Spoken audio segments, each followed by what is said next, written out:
عبدالقدیر اور سلمیٰ کی کہانی کچھ مختلف نہیں۔ معاشرے کی تنگ نظری نے ان کو گھر سے دربدر کر دیا ہے۔ جب ان دونوں نے شادی کرنے کا فیصلہ کیا تو انہوں نے اپنے گھر والوں کو راضی کرنے کی بارہا کوشش کی، تاہم ان کے رویے میں نرمی نہ آئی۔ بالآخر ان دونوں نے گھر چھوڑ دیا اور کراچی پہنچے۔ 19 فروری کو سلمیٰ نے اسلام قبول کیا اور پھر دونوں نے نکاح کر لیا۔ اگرچہ یہ دونوں تو سلمیٰ کے با اثر رشتہ داروں سے بچ کر بھاگ آئے، لیکن عبدالقدیر کا والد اب بھی علاقے کے وڈیرے کی قید میں ہے۔ اسی وڈیرے نے قدیر کے خلاف اغوا کی FIR بھی درج کروائی اور دونوں کو جان سے مارنے کی دھمکیاں بھی دی ہیں۔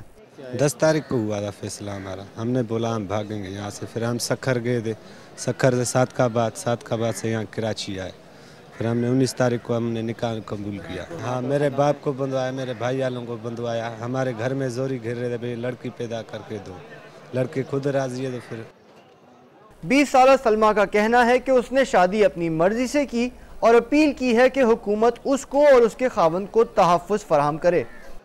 مسئلہ تھی ہمارے وڈیرے تھے، دھمکی دیتے تھے مارنے کی، اس کے لیے ہمیں ادھر سے آ گئی، مدد چاہیے ہم کو۔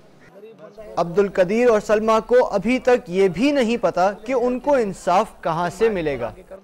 عبدالقدیر اور سلمیٰ فاطمہ جیسے پسند کی شادی کرنے والے جوڑے اکثر گھر اور گاؤں والوں کی دھمکیوں سے تنگ آ کر بڑے شہروں کا رخ کرتے ہیں۔ یہ جوڑا پر امید ہے کہ یہاں ان کی قانون تک رسائی ہوگی، لیکن اصل المیہ یہ ہے کہ اسلام کے قوانین کے عین مطابق شادی کرنے والے ہمارے معاشرے میں آج بھی اپنے ہی عزیز و اقارب کی دھمکیوں کا نشانہ بنتے ہیں۔